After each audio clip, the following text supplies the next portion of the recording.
No livro Mantras de Vida, de Loester, psicografado por João Nunes Maia.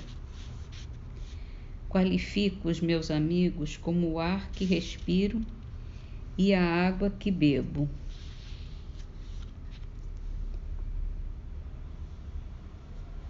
Livro dos Espíritos, a questão 507. Todos os espíritos protetores pertencem à classe dos espíritos elevados? Podem-se contar entre os dedos os de classe média? Um pai, por exemplo, pode se tornar o espírito protetor de seu filho? Pode, mas a proteção pressupõe certo grau de elevação e um poder ou uma virtude a mais concedidos por Deus. O pai que protege seu filho também pode ser assistido por um espírito mais elevado. A gente pode ter mais de um espírito protetor, né?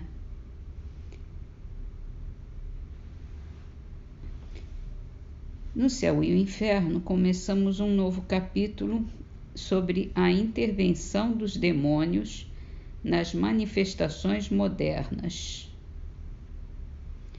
Os fenômenos espíritas modernos chamaram a atenção para os fatos análogos que ocorreram em todas as épocas, e a história nunca foi tão consultada a esse respeito quanto nestes últimos tempos. Da semelhança dos efeitos, concluiu-se pela unidade da causa. Como para todos os fatos extraordinários cuja razão é desconhecida, a ignorância viu aí uma causa sobrenatural, e a superstição amplificou-os, acrescentando-lhes crenças absurdas. Daí, uma multidão de lendas que, na maior parte, são uma mistura de um pouco de verdade e de muita mentira. As doutrinas sobre o demônio que prevaleceram por tanto tempo haviam exagerado tanto seu poder que tinham, por assim dizer, feito esquecer Deus. É por isso que lhe concediam o mérito de tudo o que parecia ultrapassar o poder humano, e em toda parte aparecia a mão de Satã. As melhores coisas, as descobertas mais úteis, todas aquelas que podiam tirar o homem da ignorância e alargar o círculo de suas ideias, foram muitas vezes olhadas como obras diabólicas. Os fenômenos espíritas, multiplicados em nossos dias, mas bem observados, sobretudo com a ajuda das luzes da razão e dos dados da ciência, confirmaram a verdade, a intervenção de inteligências ocultas, mas agindo sempre dentro dos limites das leis da natureza e revelando por sua ação uma nova força e leis desconhecidas até esse dia. A questão se reduz, portanto, a saber de que ordem são essas inteligências.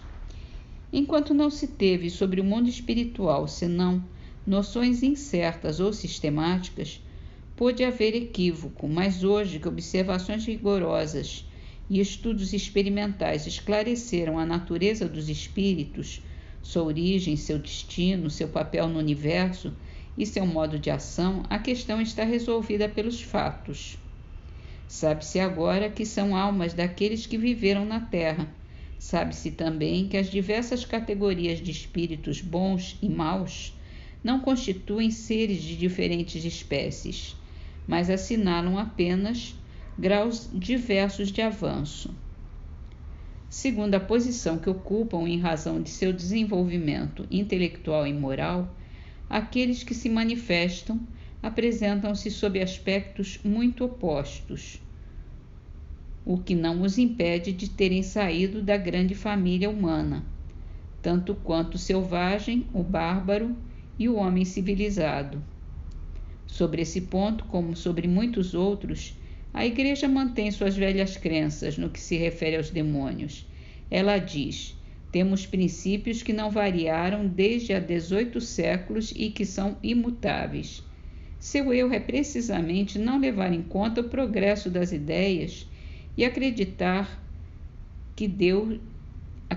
num Deus muito pouco sábio para não proporcionar a revelação ao desenvolvimento da inteligência para usar com os homens primitivos a mesma linguagem que com os homens avançados. Se enquanto a humanidade avança, a religião se agarra aos velhos erros, tanto em matéria espiritual quanto em matéria científica, chega um momento em que ela é ultrapassada pela incredulidade.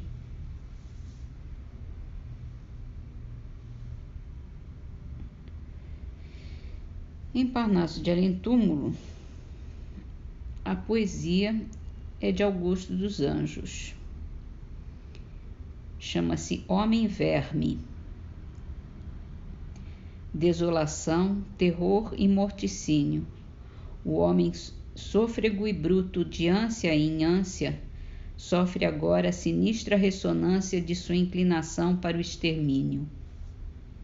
É o doloroso e trágico domínio do homo homini lupus, da ignorância, exaltando a vaidade sem substância, ídolo podre sobre o esterquilínio.